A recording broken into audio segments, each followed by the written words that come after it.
তোমরা সবাই অল্প বয়সে, 10 বছর 12 বছরের মধ্যে তোমাদের বয়স। তো এই বয়সে তোমাদের সামনে যেটা উপস্থাপন করা হবে, যেভাবে উপস্থাপন করা হবে, তোমরা আগামী প্রজন্ম সেভাবে দেখতে পাবে। এটাকে ইংরেজিতে বলা হয় ওয়ার্ল্ড ভিউ। তোমার চোখের সামনে যেরকম ওয়ার্ল্ড ভিউ রাখা হবে, তুমি ঠিক সেভাবে দেখতে পাবে। যেমনি ভাবে তুমি চোখে যখন রঙিন চশমা পরবা, পুরো দুনিয়া তোমার সামনে রঙিন লাগবে। আবার তুমি যখন সাদা চোখে দেখবা, খোলা চোখে দেখবা, পৃথিবীটা যেমন ঠিক তেমনই তুমি দেখতে পাবে। তো এই সময়টাতে তোমার চোখের উপরে এক ধরনের গ্লাস ফিট করে দেওয়া হয়, তোমার শিক্ষার মাধ্যমে, তোমার পরিবেশের মাধ্যমে, তোমার রাষ্ট্রের মাধ্যমে।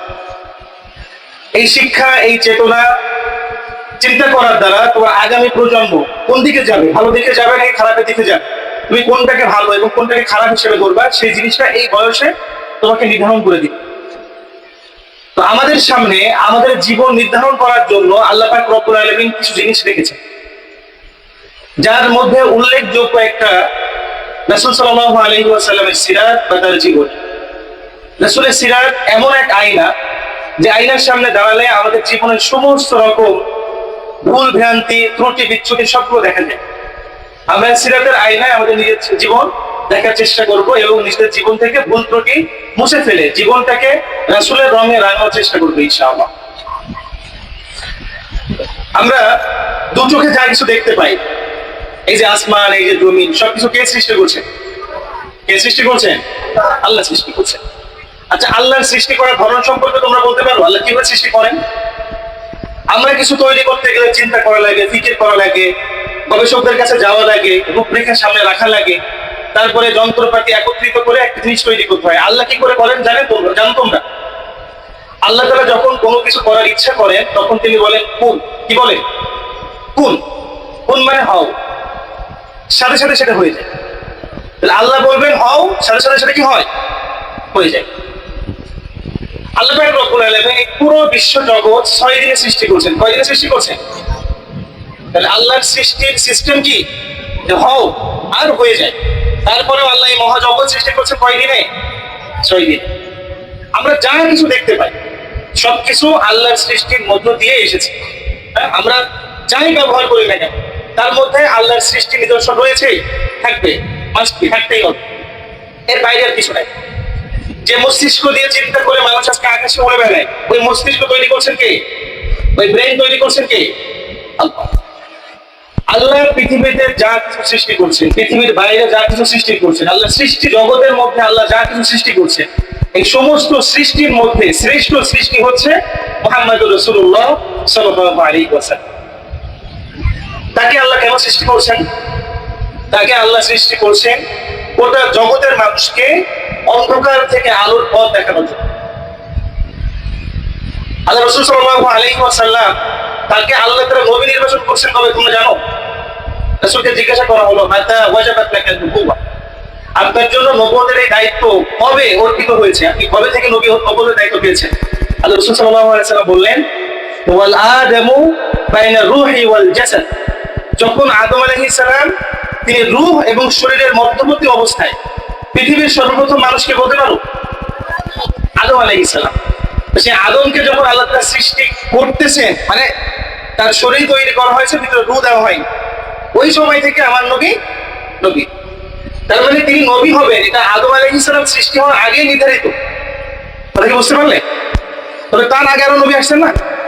সে আদম আলাইহিস সালাম তিনি নিজেও তো নবী, নূহ আলাইহিস সালাম নবী, লূত আলাইহিস সালাম নবী, দাউদ আলাইহিস সালাম নবী, একের পর এক বনী ইসরাঈল যত নবী আসছে, এর আগে যত নবী আসছে, সবাই নবী।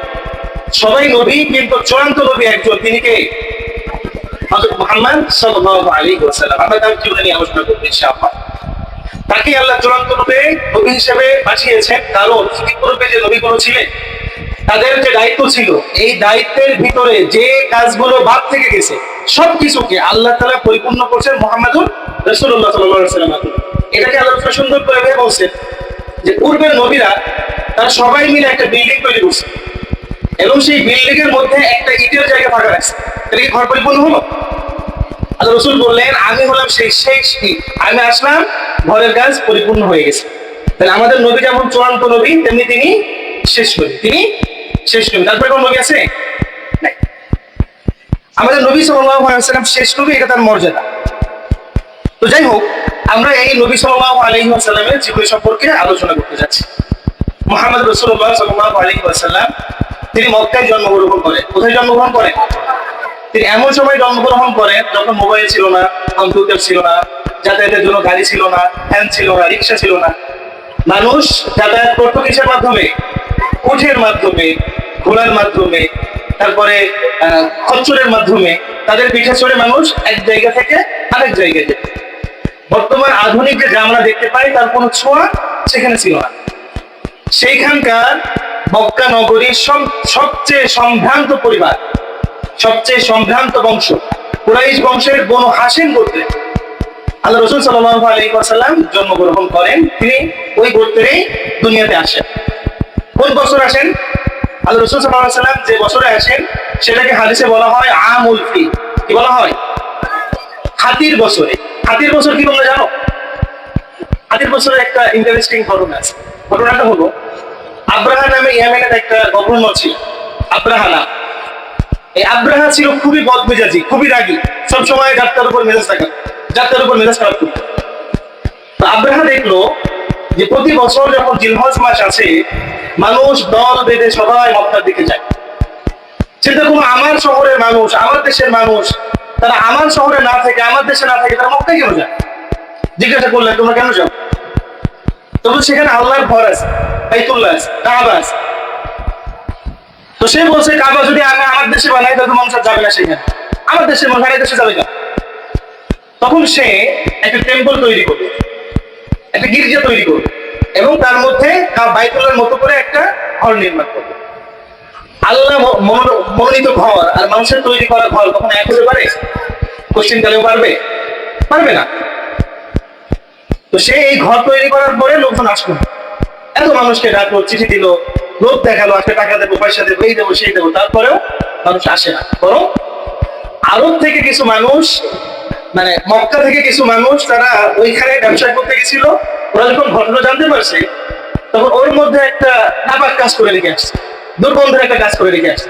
আমরা পেশাব পায়খানা যেটাকে বলি, সেই কাজ তারা তার মধ্যে করে রেখে আসছে। পরদিন যখন ওই ঘর খোলা হলো, ঢোকার সাথে সাথে উঠতো গন্ধ আব্রাহা লাগে। প্রথমত মানুষজন আসে না, একটা রাগ। দ্বিতীয়ত তার ঘরকে অসম্মান করছে। রাগ কম নাকি বেশি? বেশি রেগে গেছে। সে বলছে, যেই বাইতুল্লাহর কারণে আমার এই গির্জাকে অসম্মান করলো, ওই বাইতুল্লাহ আমি দুনিয়া রাখবো। তখন সে বিশাল ফৌজ তৈরি করলো, বিশাল বাহিনী তৈরি করলো। যেই বাহিনীর বেশিরভাগ মানুষ হাতির পিঠে চলেছিল। কিসের পিঠে? হাতি শক্তিশালী নাকি দুর্বল? ছোট নাকি বড়? কি বিশাল বাহিনী, কি বিশাল শক্তিশালী বাহিনী। সেই বাহিনী নিয়ে তারা ছুটে চলছে কোন দিকে? কাবার দিকে, বাইতুল্লাহর দিকে। যাবো, ধ্বংস করে দেবে। তো যাই হোক, লম্বা ঘটনা। এই কাবার দিকে যেতে যেতে যতগুলো শহর আসছে, যারা তাদেরকে প্রতিহত করছে, সকলকে তারা ধ্বংস করে আসছে। এত বিশাল বাহিনী তাদের। মক্কায় যখন আসছে, মক্কার নেতা ছিলেন আব্দুল মুত্তালিব। আব্দুল মুত্তালিব কে জানো? আমাদের নবীজি আব্দুল মুত্তালিব তিনি নেতা। আব্রাহা আসার পরে আব্দুল মুত্তালিবের 200 উট সে বাজেয়াপ্ত করছে, আত্মসাৎ করছে, নিয়ে নিছেন। পরদিন আব্দুল মুত্তালিব আসছে। আব্দুল মুত্তালিব যখন আসছে আব্রাহার কাছে, আব্রাহা মনে করছে সম্ভবত আমার সাথে লড়াই করবে, সেই বিষয়ে কথা বলতে আসবে, সম্ভবত বলবে যে আব্রাহা তুমি আমাদের বাইতুল্লাহকে ধ্বংস করো না, তুমি ফিরে যাও। কিন্তু অবাক করার বিষয়, আব্দুল মুত্তালিব আসলে কিন্তু এসে এই ধরনের কোনো কথা তিনি বললেন না। তিনি বললেন, আমার 200 উট যে তুমি দখল করছো, এই উটগুলো ফিরে। তখন আব্রাহা বললো, আমি ভাবছি তুমি আমার কাছে যুদ্ধ বিষয়ে কথা বলতে আসবা, তুমি দেখি স্বার্থপর, তুমি নিজের স্বার্থের জন্য আসছো। তখন আব্দুল মুত্তালিব বললেন যে দেখো, এই উটের মালিক হলাম আমি। আমার মালিকানার উট যখন তুমি দখল করছো, আমি আসছি এটার প্রতিবাদ করতে। আর এই যে বাইতুল্লাহ, এই বাইতুল্লাহর মালিক হচ্ছেন আল্লাহ। সুতরাং তুমি যখন বাইতুল্লাহ দিকে হাত উঠাবা, তোমার প্রতিবাদ করতে আসবে কে? ঘটনা তাই ঘটলো। পরদিন যখন হাতি বাহিনীর সামনে আগানো হয়, হাতি আর সামনে যায়, ডানে যায়, বামে যায়, ইয়েমেনের দিকে যায়, সিরিয়ার দিকে যায়, কিন্তু কাবার দিকে যাচ্ছে না। এই সময় আল্লাহ পাক রব্বুল আলামিন দলে দলে পাখি পাঠান। এই পাখির কাছে 3টা করে পাথর ছিল, ছোট্ট ছোট্ট পাখি, ছোট ছোট পাথর, একটা ঠোঁটে, দুইটা, দুই পায়ে। তারা এসে এই পাথরগুলো ফেলে দিল, এবং যেখানে এই পাথর লাগলো আল্লাহ তাআলা বলে তাদের পরিণতি হলো ফাজআলাহুম কাআসফিন মাকুল। ঘোড়া তারপরে বাছুর, গরু যখন ঘাস চাবাইয়ে ফেলে তখন ঘাসের অবস্থা কেমন হয়? একেবারে নিষ্পেষিত হয়ে যায় না, পিষে যায় না, ব্লেন্ড হয়ে যায়। তেমনি ভাবে ওই খেয়ে ফেলা ঘাস যেমন অবস্থা হয়, যেখানে ওই পাথরগুলো পড়ছে সেখানে ওই অবস্থা হয়েছে। আব্রাহার অবস্থা আরো বড় হয়েছিল, সে তো ওইখানে মারা যায়নি, সে পালাইছিল। সে যত পালাইছে তত ছোট হয়েছে, এক পর্যায়ে কলিজা ফেটে মারাইছে। তো যেই বছরে এই ঘটনা ঘটে, এই বছরটাকে বলা হয় আমুল ফিল। কি বলা হয়? আমুল ফিল। এই আমুল ফিলের বছরে বা হাতির বছরে আল্লাহ রাসূল সাল্লাল্লাহু আলাইহি ওয়াসাল্লাম জন্মগ্রহণ করেন। বুঝা গেল? আমাদের খ্রিস্টাব্দ হিসাব অনুযায়ী, এটা আমাদের না, খ্রিস্টানদের হিসাব অনুযায়ী যে ইংরেজি ক্যালেন্ডার চলে, সেই ক্যালেন্ডার অনুযায়ী 570 খ্রিস্টাব্দে, কোন কোন ঐতিহাসিকের মতে 571 খ্রিস্টাব্দে আল্লাহ রাসূল সাল্লাল্লাহু আলাইহি ওয়াসাল্লাম জন্মগ্রহণ করেন। তার জন্ম তারিখ কি ছিল সেটা নিয়ে বিশাল বিতর্ক আছে। হ্যাঁ, তবে আমরা সহজে যেটা জানি সেটা হচ্ছে 12ই রবিউল আউয়াল সোমবার তিনি জন্মগ্রহণ করেন। যখন তিনি জন্মগ্রহণ করেন, আল্লাহ রাসূল বলেন, আমার মা তখন দেখতে পেল যে তার মধ্য থেকে দুইটা আলো বের হতো, যে আলোগুলো সিরিয়ার পেশাদগুলো আলোকিত করে দিচ্ছে। আল্লাহ রাসূল সাল্লাল্লাহু আলাইহি ওয়াসাল্লাম জন্মগ্রহণ করার সাথে সাথে আব্দুল মুত্তালিব তার দাদাকে সংবাদ দেওয়া হলো। আব্দুল মুত্তালিব আসলেন, রাসূলকে কোলে নিলেন, বাইতুল্লাহ দরজা খুলে ভিতরে ঢুকলেন, ঢুকে আল্লাহর প্রশংসা আদায় করলেন এবং তার নাম রাখলেন মুহাম্মদ। কি নাম? মুহাম্মদ। এবং আল্লাহ রাসূল সাল্লাল্লাহু আলাইহি ওয়াসাল্লামের আম্মা জান, মা, তিনি রাসূল সাল্লাল্লাহু আলাইহি ওয়াসাল্লামের নাম রাখলেন আহমদ, কারণ তিনি স্বপ্ন দেখছিলেন আহমদ নামের কথা। রাসূলের নাম কয়টা ছিল? কি কি? মুহাম্মদ, আহমদ। মুহাম্মদ কে রাখছিল? আহমদ কে রাখছিল? মুহাম্মদ মানে কি? প্রশংসিত। মুহাম্মদ মানে, আর আহমদ মানে আরো বেশি প্রশংসিত, সবচেয়ে বেশি প্রশংসিত। হ্যাঁ, আহমদ মানেও প্রশংসিত, মাত্রাটা বেশি। মুহাম্মদ মানেও প্রশংসিত। আল্লাহ রাসূল সাল্লাল্লাহু আলাইহি ওয়াসাল্লাম দুইটা নামেই প্রসিদ্ধ ছিলেন। জন্মের সাথে সাথে আল্লাহ রাসূল সাল্লাল্লাহু আলাইহি ওয়াসাল্লামকে তার মা দুধ পান করা। এরপরে আবু লাহাবের দাসী, সে আল্লাহ রাসূল সাল্লাল্লাহু আলাইহি ওয়াসাল্লামকে দুধ পান করা। এরপরে আরবের রীতি অনুযায়ী আল্লাহ রাসূল সাল্লাল্লাহু আলাইহি ওয়াসাল্লামকে ধাত্রী মায়ের কাছে হস্তান্তর করা হয়, সে রাসূলকে দুধ পান করা। সেই ধাত্রী মায়ের নাম কি তোমরা বলতে পারবে? কি নাম? হালিমা। হালিমা বড় সৌভাগ্যশালী ছিল। হ্যাঁ, কত সৌভাগ্যতা! তার উটনি ছিল দুর্বল, দূর থেকে আসতেছে মানুষজন, একে একে দল বেড়ে আসতেছে, যে মক্কার সম্ভ্রান্ত ছেলেদেরকে তারা নিয়ে যাবে, দুধ পান করাবে এবং তাদের বাবা মাদের কাছ থেকে মোটা অঙ্কের একটা টাকা নেবে। তো যারা আগে আসছে, এসে মুহাম্মদ সাল্লাল্লাহু আলাইহি ওয়াসাল্লাম তো সবচেয়ে দেখতে সুন্দর, তার থেকে সুন্দর বাবা হতে পারে নাকি? তার থেকে সুন্দর শিশুকে হতে পারে? তাকে দেখলেই তো মন ভরে যায়, মানুষজন ছুটে আসে, সে নিতে চায়। কিন্তু যখন জানতে পারে তার বাবা নাই, ও এটা তো বলতে ভুলে গেছি, আল্লাহ রাসূল জন্মের আগেই তার বাবা মারা যায়। তোমরা জানো এই ঘটনা? তিনি সিরিয়ায় যাচ্ছিলেন ব্যবসা করতে, ফেরার পথে মদিনার কাছাকাছি আসলে, মদিনা থেকে কিছুটা আসার পর অসুস্থ হয়ে পড়ে। তো কাফেলার লোকেরা তাকে দেখে চলে আসে, তো ওইখানেই তিনি অসুস্থ অবস্থায় ইন্তেকাল করেন। তখন আল্লাহ রাসূল তার মায়ের পেটে মাত্র 6 মাস আসছেন, এই সময় তার বাবা ইন্তেকাল করেন। তো যাই হোক, রাসূল যেহেতু এতিম ছিলেন, কোনো ধাত্রী মায়েরা রাসূলকে নিতে চাচ্ছিল না, তেমন অঙ্কের টাকা তো তারা পাবে না। এর মধ্যে হালিমা রাদিয়াল্লাহু আনহা, তিনি আসতে একটু দেরি করে ফেলছেন, এবং তার যে উটনি ছিল সেটা একটু দুর্বল ছিল, দুর্বল থাকার কারণে তিনি একটু পরে আসছেন। এসে তিনি আর কোনো বাচ্চা পান, একটাই বাচ্চা পেয়েছেন, তিনি কে? মুহাম্মাদুর রাসূলুল্লাহ সাল্লাল্লাহু আলাইহি ওয়াসাল্লাম। তো তিনি তার স্বামীর সাথে পরামর্শ করলেন যে কাউকে না নেওয়ার থেকে এই এতিম শিশুটাকে তো নেওয়া যায়। তোমার স্বামী বলছে, হ্যাঁ তাহলে নিয়ে নাও। নেওয়ার সাথে সাথে তার জীবনের মধ্যে আমূল পরিবর্তন ঘটে গেল। যে উট দুর্বল হওয়ার কারণে হেঁটে আসতে পারতেছিল না, সে উট সবচেয়ে দ্রুতগামী হয়ে গেল। যে উঠের উলানে দুধ ছিল না, সে উঠের উলান দুধে বড় হয়ে গেল। আল্লাহ পাক রব্বুল আলামিন সর্বদিক থেকে হালিমাকে বরকত দিলেন। হালিমাকে নিয়ে, হালিমা আল্লাহ রাসূল সাল্লাল্লাহু আলাইহি ওয়াসাল্লামকে নিয়ে 2 বছর পর্যন্ত দুধ পান করা, তারপরে আবার মক্কায় ফেরত নিয়েছে। তখন মক্কায় দুর্ভিক্ষ চলছিল। এর মধ্যে হালিমা যেহেতু রাসূলের মতো সুন্দর মায়া কারা সন্তান তো আর হতে পারে না, তিনি বললেন যে আমি মুহাম্মদকে আরো কিছুদিন আমার কাছে রাখতে চাই, যেহেতু মক্কায় দুর্ভিক্ষ চলে। রাসূল সাল্লাল্লাহু আলাইহি ওয়াসাল্লামের মা আমিনা, তিনি বললেন ঠিক আছে, আপনি আপনার কাছে রেখে দিন। এভাবে মোট 5 বছর পর্যন্ত আল্লাহ রাসূল সাল্লাল্লাহু আলাইহি ওয়াসাল্লাম তিনি হালিমার ঘরে থাকেন। এরপরে তিনি নিজের মায়ের কাছে আসলেন। আসার পরে আল্লাহ রাসূলের মায়ের নাম কি বললাম? আমিনা। আমিনার স্বামী তো আব্দুল্লাহ, রাসূলের বাবা, তিনি তো মারা গেছেন, তাই না? তো তিনি তার ছেলে মুহাম্মদুর রাসূলুল্লাহ সাল্লাল্লাহু আলাইহি ওয়াসাল্লামকে নিয়ে তিনি মদিনায় গেলেন বাবার কবর জিয়ারত করার জন্য। সেখান থেকে ফেরার মানে পথে যখন আল্লাহ রাসূল সাল্লাল্লাহু আলাইহি ওয়াসাল্লামের বয়স মাত্র 6 বছর, সে সময় তার মাও দুনিয়া থেকে বিদায় নিয়ে চলে যান। জন্মের আগে মারা গেলেন কে? বাবা। আর 6 বছরের মধ্যে মারা গেলেন কে? এখন তার দায়িত্ব পড়বে কার কাঁধে? দাদার কাঁধে। দাদার নাম কি? Abdul Muttalib. আব্দুল মুত্তালিব আল্লাহ রাসূলকে খুব ভালোবাসতেন। তিনি যেহেতু মক্কার লিডার, নেতা, তো তার জন্য বাইতুল্লাহর ছায়ায় একটা সিংহাসন বসানো হতো, আসন বসানো হতো। ওই সিংহাসনে আব্দুল মুত্তালিবের কোন সন্তান বসার সাহস করত না। তো আব্দুল মুত্তালিবের যে সিংহাসন ছিল, ওই সিংহাসনে আব্দুল মুত্তালিবের কোন সন্তানকে তিনি বসাতেন, কিন্তু মুহাম্মদ রাসূলুল্লাহ সাল্লাল্লাহু আলাইহি ওয়াসাল্লামকে তিনি সেই সিংহাসনের উপর বসাতেন। কত ভালোবাসতেন। সেই দাদা মারা গেলেন 8 বছর বয়সে। পরীক্ষা বুঝতে পারতেছো? হ্যাঁ, জন্মের আগেই তিনি এতিম। 6 বছর বয়সে মাকে হারালেন। 5 বছর তো ধাত্রী মায়ের কাছে থাকলেন। তাকে মা, তার মানে মাকেও বেশি দিন পেলেন না। দাদার কাছে 2 বছর থাকতেই দাদা মারা গেলেন। তার দায়িত্ব এবার আসলো চাচার কাঁধে। চাচার নাম আবু তালিব। কি নাম? আবু তালিব। এই আবু তালিবের দায়িত্ব রাসূল সাল্লাল্লাহু আলাইহি ওয়াসাল্লাম আসলেন এবং বিবাহের আগ পর্যন্ত তিনি এই চাচার ঘরেই ছিলেন। এই চাচার সাথে রাসূল সাল্লাল্লাহু আলাইহি ওয়াসাল্লাম বিভিন্ন কাজে সাহায্য করতেন। তিনি ব্যবসার সময় চাচার সাথে সিরিয়া গেছেন, সেখানে ব্যবসার কাজে সাহায্য সহযোগিতা করেছেন। সেখানেও বিশাল এক ঘটনা আছে, রাসূল যে ভবিষ্যতে নবী হবে সে বিষয়ে আলোচনা সেখানে আছে। এরপরে চাচার ঘরে অভাব অনটন দেখা দিলে তিনি চাচাকে সাহায্য সহযোগিতা করার জন্য নিজে কাজ করতে শুরু করছেন। তাহলে আল্লাহ রাসূল সাল্লাল্লাহু আলাইহি ওয়াসাল্লাম তিনি কারো কাঁধের উপর বোঝা হবে এই অনুভূতি, মানে এই জিনিসটা তিনি সহ্য করতে পারেন। তিনি ওই শিশু বয়সে চাচার কষ্ট হচ্ছে দেখে মরুভূমির মধ্যে, উত্তপ্ত মরুভূমির মধ্যে, তাপের মধ্যে তিনি ছাগল চড়াতেন, ভেড়া চড়াতেন, মেষ চড়াতেন। কথা বোঝা গেল? তার মানে হচ্ছে আমরা এখান থেকে যে শিক্ষা নিতে পারি যে আমাদের মা বাবা, আমাদের আত্মীয় স্বজন, যাদের মাথা হাতে আমরা আছি, যাদের দায়িত্বে আমরা আছি, তাদের কষ্টের কাজগুলো লাঘব করার জন্য আমরা তাদের কাজে সাহায্য করবো। পারবো না ইনশাআল্লাহ? মা যখন আমাদের জন্য কষ্ট করে রান্না করে, তখন তার হাতে একটু কাজ এগিয়ে দেওয়া যায় না? বাবা যখন কষ্ট করে, কাজ করে, তখন তার পিছন থেকে তার কিছু কাজ করে দেওয়া যায় না?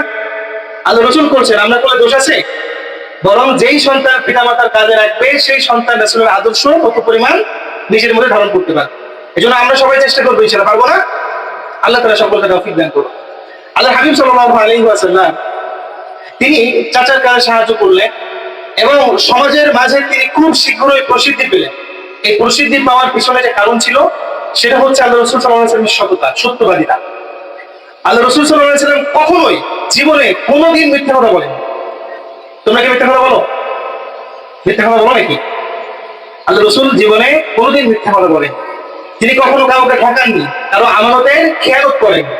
যে কারণে মুহাম্মদ রাসূলুল্লাহর আরেক নাম হয়ে গেল, সেই নাম হচ্ছে আল আমিন। কি নাম? কেন এই নাম কেন হয়েছিল? কারণ তিনি ছিলেন বিশ্বস্ত।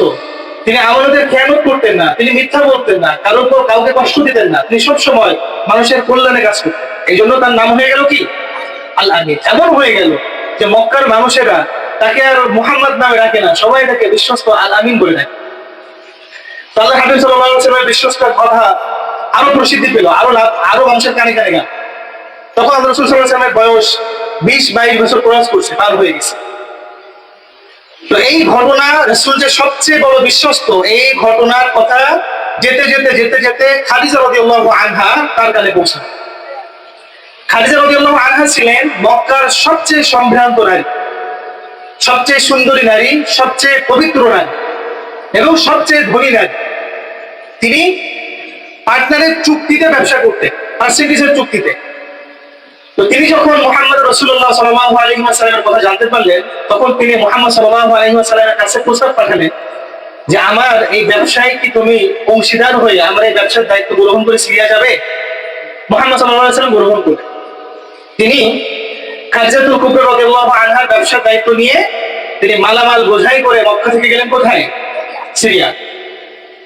এই সিরিয়া যে রাসূল ব্যবসা করলেন, এই সারা পথে খাদিজার একটা গোলাম ছিল যার নাম হচ্ছে মাইসারা। মাইসারা রাসূলের সমস্ত পদক্ষেপগুলো দেখছেন, তার মধ্যে কোনো মিথ্যা নাই, কোনো ছলচাতুরি নাই, বাজে কথা বলে কাস্টমার আকর্ষণ করবে সেই ধরনের কোনো কথা নাই। হাসি মুখে মিষ্টি মুখে কথা বলে।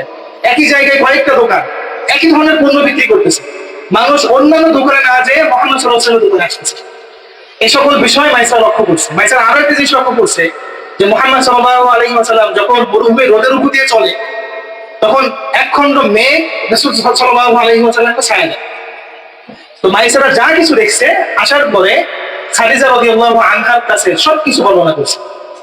বর্ণনা করার পরে কিছু কিছু বর্ণনা আসছে যে খাদিজা রাদিয়াল্লাহু আনহা তিনি তার চাচা, তার চাচাতো ভাই ওরাকা ইবনে নওফেল থেকে আগে থেকে জানছিলেন যে ভবিষ্যতে একজন নবী আসবে, যার বর্ণনা এরকম এরকম হবে। তো সে কারণে তিনি যখন এই ঘটনাগুলো রাসূলের সাথে কানেক্ট করতে পারলেন, মিলাতে পারলেন, তখন তিনি বুঝে ফেললেন যে ইনি হবেন আগামী দিনের নবী। আরেক ঘটনা আসছে যে না এরকম কোনো ঘটনা ঘটেনি, বরং রাসূল সাল্লাল্লাহু আলাইহি ওয়াসাল্লাম আদর্শ দেখে, তার সত্যবাদিতা দেখে, তার আদর্শ দেখে, তার সরলতা দেখে খাদিজা রাদিয়াল্লাহু আনহা তাকে বিবাহের প্রস্তাব দেন। তো যে কারণেই হোক খাদিজাতুল কুবরা রাদিয়াল্লাহু আনহা তার বান্ধবীর মাধ্যমে আল্লাহ রাসূল সাল্লাল্লাহু আলাইহি ওয়াসাল্লামের চাচা আবু তালেবের কাছে রাসূলকে বিবাহের প্রস্তাব পাঠান। রাসূল সাল্লাল্লাহু আলাইহি ওয়াসাল্লাম বিবাহে রাজি হন। আল্লাহ রাসূল সাল্লাল্লাহু আলাইহি ওয়াসাল্লাম যখন বিবাহ করেন তখন তার বয়স ছিল 25 বছর। কত বছর তোমরা জানো? কত বছর বয়স ছিল রাসূলের? 25 বছর। আর যে খাদিজা রাদিয়াল্লাহু আনহাকে তিনি বিবাহ করেন তার বয়স ছিল তখন 40 বছর। সব জানো দেখি তোমরা। রাসূলের বয়স 25, তার স্ত্রীর বয়স, এই বিবাহ কে করেছিল জানো? রাসূলের চাচা আবু তালেব, তিনি খুতবা দিলেন, তিনি বিবাহ করালেন। বিবাহ হওয়ার পরে খাদিজা রাদিয়াল্লাহু আনহার যত সম্পদ ছিল সমস্ত সম্পদ তিনি আল্লাহ রাসূল সাল্লাল্লাহু আলাইহি ওয়াসাল্লামের পায়েতে ছিলেন, যে আজকে থেকে আমার সমস্ত সম্পদ আপনার। আল্লাহ রাসূল কি করছিলেন? সব ভোগ দখল করছিলেন নাকি? তিনি কি করছিলেন?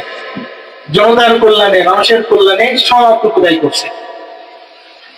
আল্লাহ রাসূল সাল্লাল্লাহু আলাইহি ওয়াসাল্লামকে এতদিন পর্যন্ত যিনি দেখভাল করছেন, খাওয়াইছেন, পড়াইছেন, যেই চাচা, সেই চাচার ঘরে যখন অভাব, রাসূল এখন সচ্ছল, তার অনেক সম্পদ। তো তখন আল্লাহ রাসূল সাল্লাল্লাহু আলাইহি ওয়াসাল্লাম তার চাচাতো ভাই আলী রাদিয়াল্লাহু আনহুকে নিজের ঘরে নিলেন। বহুদিন অতিবাহিত হয়ে গেল। আল্লাহ রাসূল সাল্লাল্লাহু আলাইহি ওয়াসাল্লাম দীর্ঘদিন অতিবাহিত হওয়ার পরে আরো প্রসিদ্ধি পাইছেন, সমস্ত মানুষ তাকে সৎ হিসেবে চেনে। এর মধ্যে একটা ঘটনা ঘটল। ঘটনা হলো একবার বিশাল বন্যা হলো। বন্যা হওয়ার কারণে যে বাইতুল্লাহ, যে কাবা আব্রাহা ভাঙতে আসছিল, আল্লাহ ধ্বংস করে দিয়েছিলেন, মনে আছে না? সেই কাবা প্রচন্ড ক্ষতিগ্রস্ত হলো। এত ক্ষতিগ্রস্ত হলো যে কাবার দেয়ালগুলো ভেঙে পড়বে ভাব হয়ে গেছে। তখন মক্কার মুশরিকরা চিন্তা করলো যে এখন এই মুহূর্তে কাবা ঘর পুনর্নির্মাণ করা দরকার, কাবা ঘর ভেঙে আবার পুনরায় তৈরি করা দরকার হয়ে পড়ছে। এবং সকলে তারা একত্রে পরামর্শ করে সিদ্ধান্ত নিল যে ঠিক আছে, আমরা কাবা ঘর ভেঙে আবার পুনরায় পুনঃপ্রতিষ্ঠা করবো, পুনর্নির্মাণ করবো। যেইভাবে সেই কাজ, তারা সেই কাজ করলেন। এখানে মেলা ঘটনা আছে, সেগুলো বাদ দিয়ে যাচ্ছি, সবগুলো বিস্তারিত বলা সম্ভব না।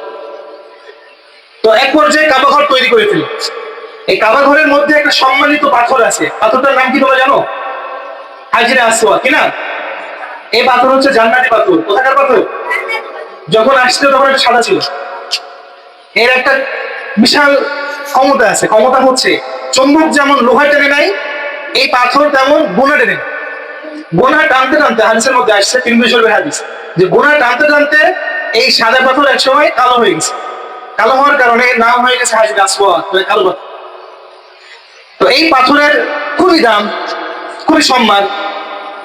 এখন মক্কা কোন রাষ্ট্রের অধীনে ছিল না। মক্কা নগরী এটা গোত্র ভাগ করা ছিল। এক এক গোত্র নেতারা, তারা এই গোত্র কবিলা হিসেবে তারা তাদের ভূখণ্ড চালাতো, শাসন করত। তো প্রত্যেক গোত্রের একজন লিডার আছে। প্রত্যেক লিডার চায় যে এই সম্মানিত কাজ হাজরে আসওয়াদকে উঠায় তার নিজ জায়গায় আনবে। এখন কেউ এই সম্মানিত কাজ অন্য কাউকে দিতে চায় না, প্রত্যেকে নিজে নিজে করতে চায়। সবাই আর কি এক নম্বর হবে, সবাই সম্মানিত হবে। সেই জন্য এক পর্যায়ে ঘটনা এমন দেখা দিল যে যেই ওই পাথর সরাক না কেন যুদ্ধ বেড়ে যাচ্ছে, এমন একটা অবস্থা। এই সময় মক্কার লোকেরা কোনোভাবে কুল কিনারা করতে পারতেছে না যে এটা সমাধান কি করে করবে। তখন সবাই মিলে ফয়সালা করলো, আগামীকাল বাইরে থেকে যেই মানুষটা প্রথম বাইতুল্লাহর মধ্যে প্রবেশ করবে সেই এই পাথরের ব্যাপারে ফয়সালা দেবে। পরদিন সবার আগে যিনি বাইতুল্লাহে প্রবেশ করলেন তিনি কে? মুহাম্মদ রাসূলুল্লাহ সাল্লাল্লাহু আলাইহি ওয়াসাল্লাম। সবাই একবারকে বলে উঠলো, আলামি, আমি তো একেই চাচ্ছিলাম মনে মনে।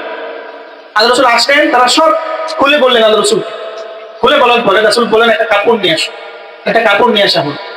কাপড় নিয়ে আসার পরে আল্লাহ রাসূল দুই হাত দিয়ে, নিজের হাত দিয়ে ওই পাথরটা উঠায় ওই কাপড়ের উপর রাখার পরে যতগুলো নেতা ছিল সমস্ত নেতাদেরকে, তারা তো সবাই চায় যে আমি রাখবো, তাই না? রাসূল বলে সবাই আসো, সব নেতারা আসো। আসার পরে প্রত্যেকে কাপড়ের এক এক মাথা ধরলো। সবাই ধরলে সবাই নিল না পাথরটা, নাকি এক ব্যক্তি একজন নিল? সবাই মিলে নিল। নেওয়ার পরে যখন জায়গায় চলে গেল, আল্লাহ রসুল নিজের 2 হাতে ধরে ওই পাথর জায়গা মতো রেখে দিল। সবাই রাখছে না, কারো মনে ক্ষোভ আছে? সবাই সন্তুষ্ট। বিশাল যুদ্ধ থেকে জনগণ বেঁচে গেল। তো যাই হোক, আল্লাহ রসুল সাল্লাল্লাহু আলাইহি ওয়াসাল্লামের বয়স এখন 40 বছর। আল্লাহ হাবিব সাল্লাল্লাহু আলাইহি ওয়াসাল্লামের উপর ওহী আসলো। ওহী হচ্ছে নবুয়তের প্রথম নিদর্শন। এই ওহীর সর্বপ্রথম আল্লাহ রাসূল সাল্লাল্লাহু আলাইহি ওয়াসাল্লামের উপর নাযিল হয় সত্যের মাধ্যমে, সত্যের মাধ্যমে। রাসূল স্বপ্ন যেটা দেখতেন সকালে স্পষ্ট তাই করতেন। এরপরে আল্লাহ রাসূল সাল্লাল্লাহু আলাইহি ওয়াসাল্লাম একান্তে হিরা গুহায় বসবাস করতে শুরু করলেন। সেখানে জিবরিল আমিন আসলেন, সরাসরি হাজির হলেন, এসে রাসূলকে বললেন, ইকরা, পড়ো। ইকরা মানে কি? রাসূলের উপর প্রথম যে ওহী নাযিল হলো সেই ওহীটা কি? ইকরা বিসমি রাব্বিকাল্লাযী খালাক, তুমি তোমার প্রভুর নামে পড়তে শুরু করো। এই কোরআনের প্রথম সবকটা কি? পড়ো। আল্লাহ তাআলা আমাদেরকে রাসূলের মাধ্যমে প্রথম যে সবকটা দিয়েছেন, প্রথম যে নির্দেশ দিয়েছেন সেটা কি? পড়ো। তো আমি আলোচনা শেষ করব, তার আগে এই কথাটা আরেকটুখানি বলি। সেটা হচ্ছে আল্লাহ তাআলা আমাদেরকে রাসূলের মাধ্যমে বেশি বেশি যেই কাজটা সবার আগে করতে বলেছেন সেটা কি? পড়াশোনা। সেটা কি? পড়াশোনা। এই পড়াশোনার ক্ষেত্রে সেই অনুযায়ী পড়তে হবে, যেই অনুযায়ী পড়া আমাদেরকে আল্লাহ রাসূল শিখিয়েছে। ঠিক আছে না ইনশাআল্লাহ? আমরা যত বেশি কোরআন অধ্যয়ন করব, যত বেশি হাদিস অধ্যয়ন করব, যত বেশি সিরা অধ্যয়ন করব, তত বেশি আমাদের চলার পথ মসৃণ হবে এবং আমাদের এই পথ আমাদেরকে জান্নাতের দিকে নিয়ে যাবে ইনশাআল্লাহ। তো আমরা সকলেই আমাদের ব্যক্তি জীবনে, পারিবারিক জীবনে, সামাজিক জীবনে, রাষ্ট্রীয় জীবনে, সর্বক্ষেত্রে আল্লাহ রাসূল সাল্লাল্লাহু আলাইহি ওয়াসাল্লামের সিরা, রাসূলের সুন্নাহ, কোরআন এবং হাদিস ফলো করে চলতে পারি। আল্লাহ পাক রব্বুল আলামিন সে তৌফিক আমাদেরকে দান করুন।